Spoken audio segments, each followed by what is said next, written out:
Salam əziz şagirdlər, hər vaxtınız xeyir. Mən MHM Tədris Mərkəzinin abituriyent şöbəsinin ingilis dil müəllimi Əfsanə Həsənova. Bugün sizlərlə 30 mart tarixində keçirilmiş 7-ci siniflər üzrə olan təkmilləşdirmə sınavının izahına baxırıq. İzaha keçmədən öncə dinləmə mətnimizi dinləyək. Spring is a wonderful season. After the cold winter, the weather begins to warm up and the day becomes longer. The snow melts away and colorful flowers start to bloom in gardens and fields. Trees begin to grow new leaves and the air feels fresh and clean. Birds return from migration, filling the air with cheerful songs. People spend more time outside, enjoying the sunshine and the beauty of nature. Spring is a time of growth and renewal, a season that brings a sense of hope and joy to everyone. It's a reminder that after the cold and dark days, something beautiful and new is always waiting. Okay, birinci sualımızda mətnimiz nə haqqındadır? Təbiətdən, yazdan danışdıq. Düzgün cavabımız olacaq B bəndi. İkincidə deyir ki, yazda qarların başına nə gəlir? Yəni nə olur? Qarların aqibəti təbii ki, əriyəcək. Düzgün cavabımız C bəndi. A-da deyir ki, yenidən donur. D-də buza çevrilir. B-də D-də qalaq-qalaq olur. Yəni çox yağır. Y-də isə eyni qalır. Amma C bəndində deyir ki, artıq əriyib yox olur. Üçüncüdə what do people do more often in the spring? Yazda insanlar daha çox nə edirlər? Təbii ki, çöldə vaxt keçirirlər. Hava günəşli olur və onlar deməli çölə çıxırlar. A-da deyir içəridə qalırlar, C-də deyir çox işləyirlər, D-də deyir çox yatırlar, Y-də isə vacation-ə gedirlər, yəni tətilə gedirlər. Düzgün cavabımız olacaq burada B bənd. Dördüncü sualda choose the close meaning. Amusement, əyləncə sözünün yaxın mənalı sözünü istəyir bizdən, yəni sinonim istəyir. Baxaq, nice, qəşəng, cheerful, şən, sevincli, bir, gözəl, joy, əyləncə ilə də bənd olacaq. Y bənd isə dark, qaranlıq deməkdir. 5-ci sualda how does spring affect people's mood? Deməli, yaz insanların əhval-ruhiyyəsinə necə təsir edir? Deməli, olacaq burada. Baxaq, it makes people feel sleepy, insanlara yuxulu edir, yatmağa sövq edir. B-də it brings a sense of hope and joy. Deməli, ümid və əyləncə hissi gətirir insanlara. Bəli, C-də it makes people feel tired. İnsanları yorğun hiss etməyə məcbur edir. Yəni insanlar yorğun hiss edirlər. D-də it causes people to stay indoors. İnsanların evdə qalmaqlarına, içəridə qalmaqlarına səbəb olur. Y-də isə it makes people anxious. İnsanları narahat edir. Düzgün cavabımız olacaq B bəndi. 6-cı sualda düzgün cümləni istəyir bizdən. Baxaq. Baxırsınız ki, burada to və enough qaydasına bağlıdır və ümumiyyətlə biz bilirik ki, it is-lə başlayacaq mübtədanı fərq etməz. It is plus sifətin önündə to dayanır. To plus adjective plus to plus verb. Yəni infinitiv deyək də. Verb yazmayayım, infinitiv yazım. And to infinitive. Eyni qaydada yenə it is plus adjective plus enough plus yenə to-lu feilimiz gəlməlidir. Və yaxud da to enough olmasa belə yenə it is plus adjective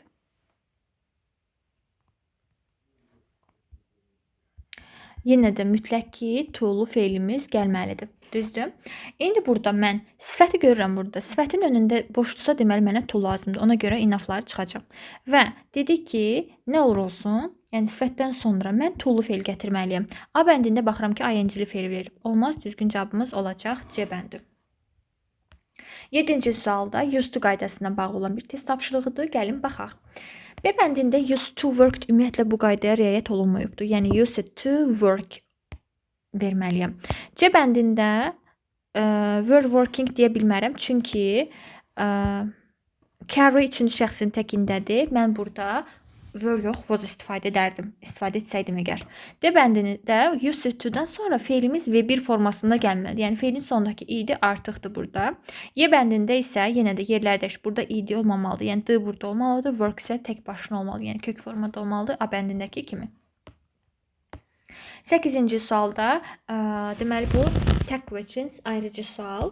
Baxırıq ki, biz demişdik ki, tag questions, yəni vergüllə ayrılanda təsdiqə inkar, inkara təsdiq istəyir. Yəni cümləmiz inkardır deyə mənə həmin köməkçi feilin təsdiqi lazımdır. Yəni do your brothers cəm isimli deyə Z ilə əvəz edərəm, olacaq do they.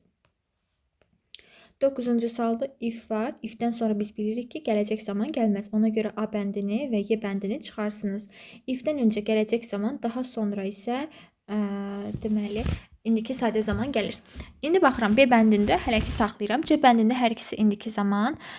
D bəndində isə saxladım. İndi gəl mənaya gedək. Sarah a doctor if she still sick tomorrow. Deyir ki, sabah Sarah əgər sabahda pis hiss etsə, yəni özünü xəstə hiss etsə, həkimə görünəcək, həkimə gedəcək. Yəni özünü xəstə hiss etsə, mən ikinci tərəfdə artıq feels yazmalıyam. C bəndi, D bəndində C olmaz. Düzgün cavabımız olacaq B bəndi.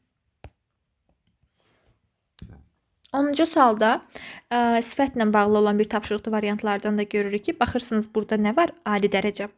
Adi dərəcə ona görə A-nı, B-ni və D zərfli zərflə çıxarıq. Çünki to be-nin formasından daha doğrusu yox, bir dəqiqə to be deyil. Zərf hərəkətə aid olur. Ona görə saxlayıram hələ ki. I'm sure he will graduate with honors. Deyir ki, mən əminəm ki, o şərəflə deməli məzun olacaq. İndi burada baxırsınız ki, bad pis deməkdir. Yəni əgər mən inanıram, əminəm ki, o şərəflə bitirəcək. Yəni niyə orada mən bad verim ki? Qaldınız D və Y arasında. Good isə sifətə aid. Əgər cümlədə sifət, yəni ki, isim, xəbər, yəni to be-nin forması yoxdursa, biz orada zərfdən istifadə edərik. Düzgün cavabımız olacaq D bəndi well.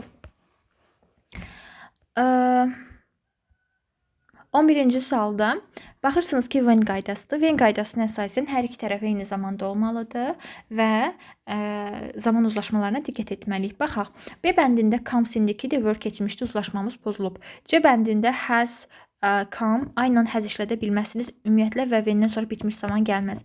D bəndində came keçmiş are indiki də olmaz. Y bəndində came keçmiş will gələcəkdir olmaz. Düzgün cavabımız olacaq elə A bəndi. 12-ci sualda while qaydasına əsasən while-in hər iki tərəfini biz keçmiş davam edici zamanda yaza bilirik və yaxud da ki, bir keçmiş davam edici, bir keçmiş sadə də yaza bilərəm. Elə həmin qaydaya uyğun olan bir dənə A bəndi var. Hər iki tərəf keçmiş davam edici zamanda olsun. 13-cü sualda gələcəklə bağlı olan bir tapşırıqdır. Yəni to be going to ilə bağlı və yaxud da ki, will ilə bağlı. Gəlin baxaq. Sual cümləsidir deyə to be önə keçəcək. Deməli burada baxırsınız ki, gəlin olmayan variantları çıxaq. Məsələn, will be like, saxlayıram hələ ki, will be like the weather. Burada deməli sual cümləsində Y bəndindən başlayacağam. Is var, yəni ing-si yoxdur. Burada going olmalıydı. Y bəndi səhvdir. D bəndində will be like, sual cümləsində will be like keçirmirəm. Sadəcə will-i keçirəcəm mənə. D bəndi yanlışdır. C bəndi düzgün cavabımdır.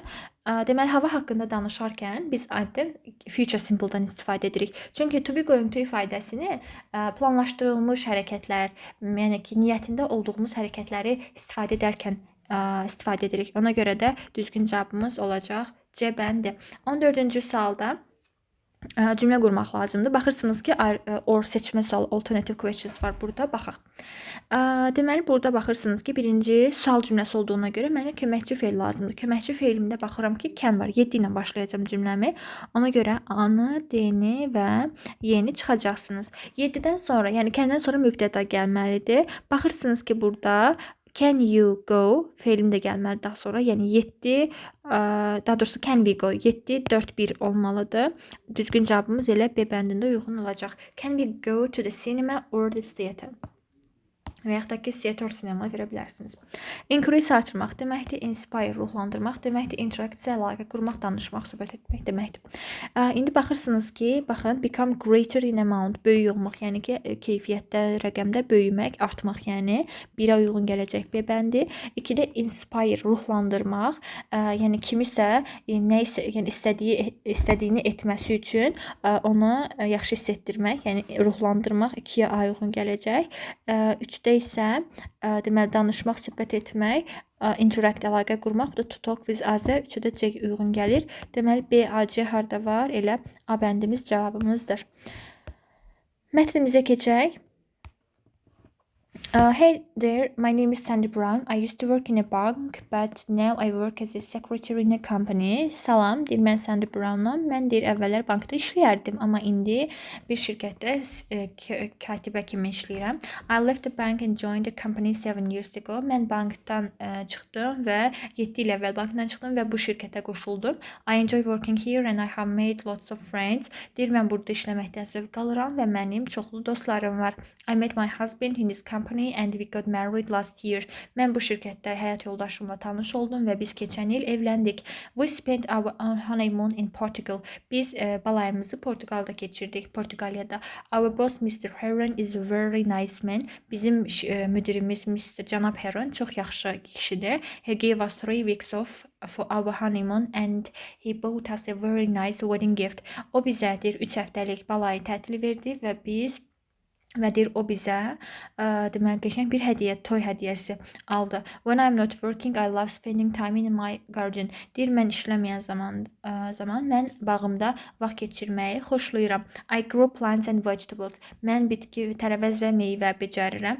Bitki və tərəvəzlər becərirəm. When I was a little girl, I wanted to be a florist. Mən balaca qız olanda deyir mən bağban olmaq istəyirdim.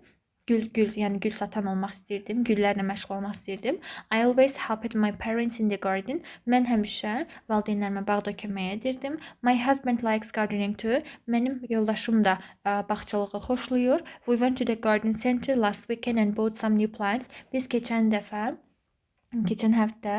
həftə sonu bağçılıq mərkəzinə getdik və bir neçə bitki aldıq. My husband planted a new apple tree and some rose bushes in the garden. Deyir ki, mənim həyat yoldaşım yeni alma ağacı əkdi və bir neçə qızıl gül kolları əkdi. I watered the tomato plants and the strawberries. Mən deməli kartofu və çiyələkləri sulayırdım. İndi 16-cı sualda which of the following is true? Hansı cümləmiz doğrudur? Sandy joined the company last year. Deyir ki, Sandy keçən il bu kompaniyaya qoşulub, amma biz mətndə nə dedik? 7 il öncə qoşulmuşdu. A bəndimiz yanlışdır. B bəndində Mr. Heron Sandy'yə deyir ki, biraz tərəvəz almışdı. Tərəvəz yox, balay hədiyyəsi almışdı. C bəndində deyir ki, yoldaşım uşaq olanda gül satan olmaq istəyirdi. Əksinə yoldaş yox, Sandy'nin özü olmaq istəyirdi. D bəndində Sandy deyir uşaq vaxtı valideynlərinə kömək edərdi. D bəndi düzgün cavabımızdır. Y bəndində isə onun müdiri çox kobuddur, yanlışdır. Yaxşı kişi idi. 17-ci sualda Mr. Heron is a nice man because he. Mr. Heron çox yaxşı insan idi. Çünki ada deyir ki, Sandy'yə bağda kömək edirdi. B-də mən Sandy ilə keçən il evləndi. C-də Sandy'yə icazə verdi. Yəni Sandy və yoldaşına balaylarına getmək üçün icazə vermişdi. Bəli, C bəndi düzgün cavabımızdır. D bəndində çoxlu dost qazanmışdı işdə. Y bəndində isə ona qızıl gül vermişdi. Xeyr. 18-ci sualda Sandy used to want to when she was young. Balaca olanda nə olmaq istəyirdi? Gül satan olacaq C bəndi. 19-cu sualda the word in bold, yəni qara hərflə yazılmış söz mətndə kimə aiddir? Gəlin baxaq. Həmişə belə olanda özündən əvvəlki cümləni oxuyursunuz. Burada görürsünüz boldla verilən, yəni tünd qara ilə verilən sözümüz he-dir. Ondan öncəki cümlə our boss Mr. Heron is a very nice man. Kimdən gedir söhbət? Deməli Mr. Heron'dan. Düzgün cavabımız bir dəqiqə B bəndi. 20-ci sualda isə beautiful sözünün yaxın mənalı sözünü istəyir. Yəni sinonimini istəyir bizdən. Beautiful qəşəng, gözəl, nice də ilə qəşəng, gözəl deməkdir.